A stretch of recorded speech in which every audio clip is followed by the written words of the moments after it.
What's up, folks? How y'all doing? My name's Kenneth McLaurin. You're in the Kenneth McLaurin Comedy Room. Today, we are blessed with my man Eric Yoder. What's up, Eric? How you doing? I'm doing well. How you doing? I'm doing pretty good. Can't complain. Eric is a comedy booker with what's the agency you work with? Funny business agency. Funny Business Agency.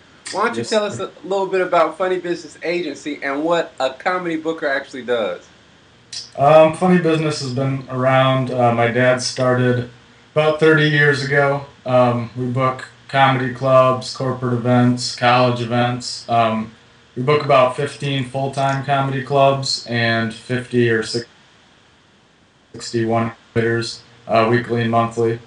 I handle the comedy club accounts where my brother does college accounts, and we have two corporate agents.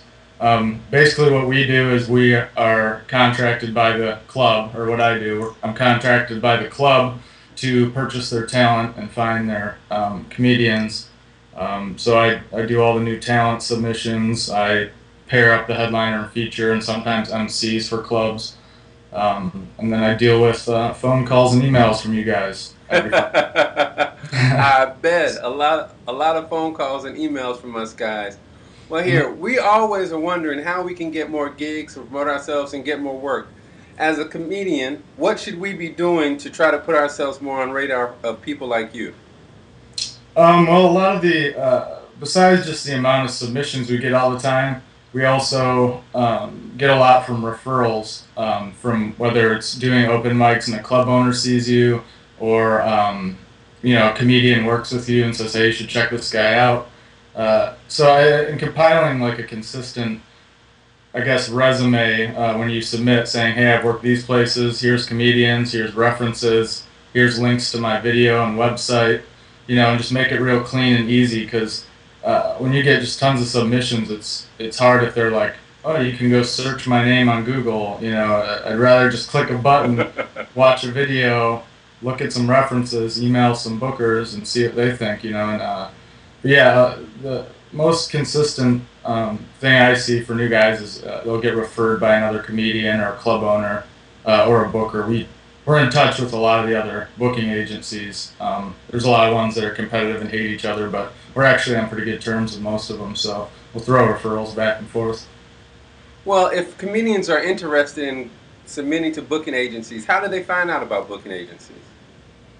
I think just talking to your comedy community, I mean, other comedians, there's a lot of good forums. Roadcomics.com is a good one that have a lot of compiled lists of bookers and clubs and contacts and stuff. So that's a good one to use.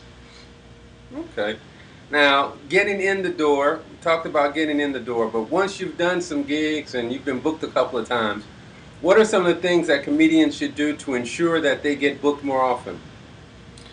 Be professional, help promote. If you have suggestions for the room, tell them, hey, maybe if you change the lighting this way, act like you're at work. I mean, have fun. You're a comedian, but a lot of guys go in there and get drunk or, hit on the wait staff and that kind of stuff. And that's kind of an automatic. You know, we'd rather not deal with you. There's other great comedians that won't do that stuff that we can use. So I think if you're just professional, you go a little bit further, throw some Twitter posts, hit your email list, tell your friends that you're going to do this venue, try to, support them and bring people out.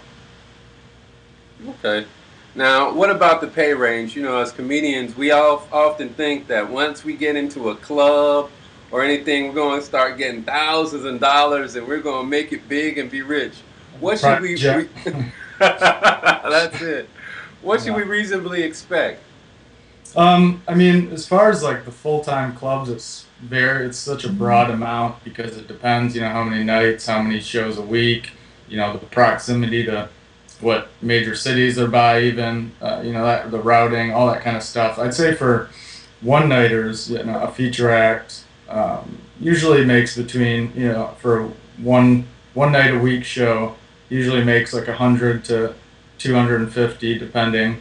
Um, on all those factors, routing and everything. And then usually for headliners, anywhere from 200 to 350 or four.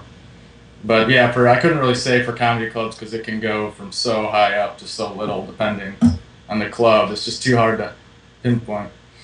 Okay. And you said you've been working with funny business for around 30 years?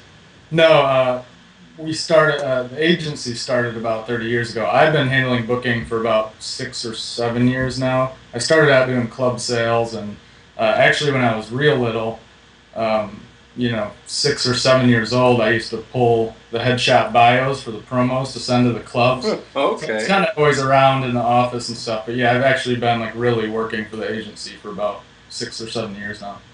What are some of the funny stories or some like, I can't believe a comedian really did this type of things that you might get in your feedback from the clubs you work with?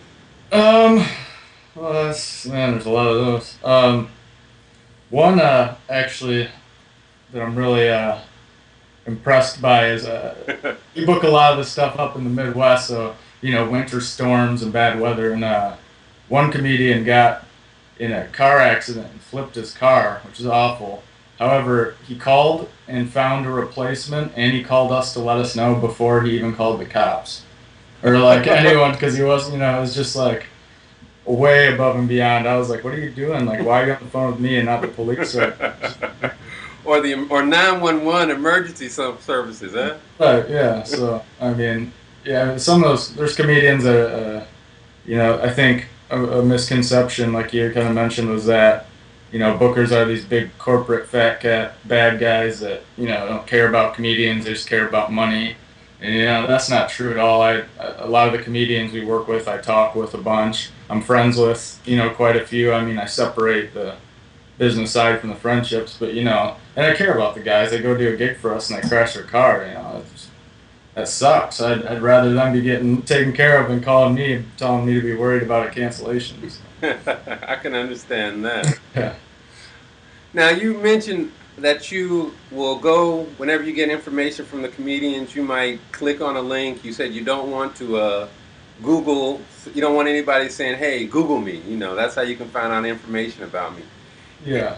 Do you use social media or the internet or in finding comedians, or how do you use that in your job?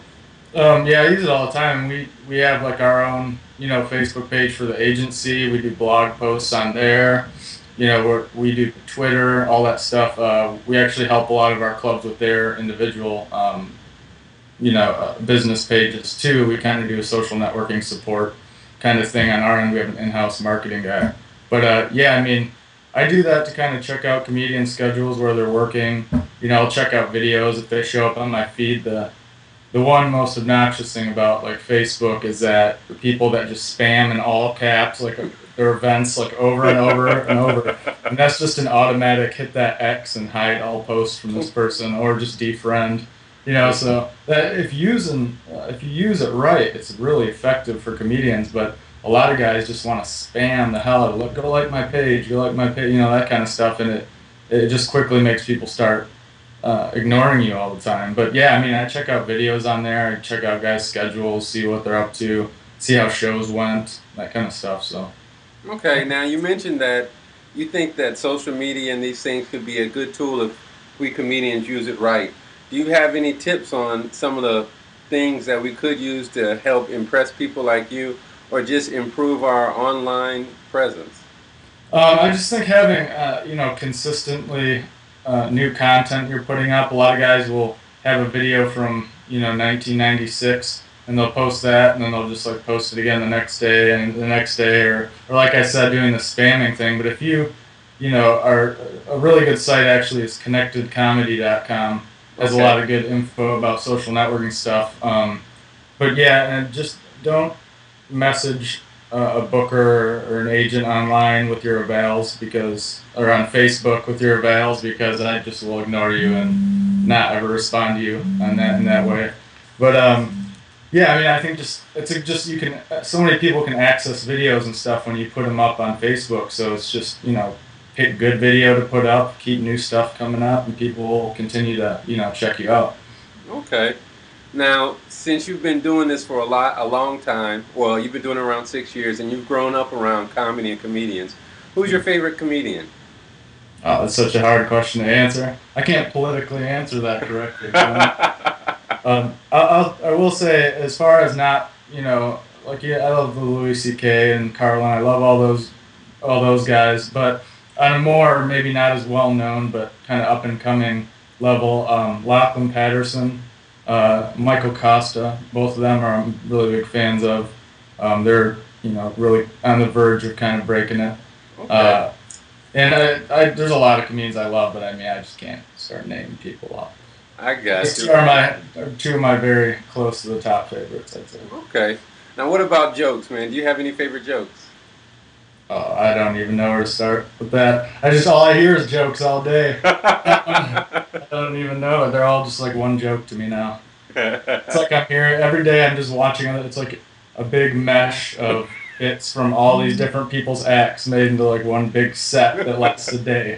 I don't even know where to start with that. What's your Yeah, favorite I joke? bet you looking at the internet's like the comedy matrix or something like that. Yeah, yeah, just video after video. But what's your favorite joke? I bet it's one of yours. Well, actually, right now, one of my favorite jokes is I've got a joke about LeBron James. Oh yeah. Yeah, I say, I met LeBron James. I asked him, hey, do you have change for $1? And he gave me 75 cents. And then was like, hey, dog, I don't do the fourth quarter. Oh. So, Don't send me a submission. I'm just kidding. I'm just kidding, man. that's my favorite one for now. But I know once football season gets over, basketball season is starting over, I'll get another one sort of Cheer for soon. all Yeah. fun. Yeah. Yeah. But what do you have that you're doing now? You have anything up and coming? We do. Our agency itself has a new full-time room called Comedy at the Nine of Clubs, opening in Springfield, Missouri. A new Friday Saturday room in Kalamazoo, Michigan, that's opening up called Kalamazoo Comedy Club. And here in Chapel Hill, actually, we have a new series called Funny Business Live at the Art Center, and that's in Carborough, which is basically Chapel Hill, North Carolina. Right.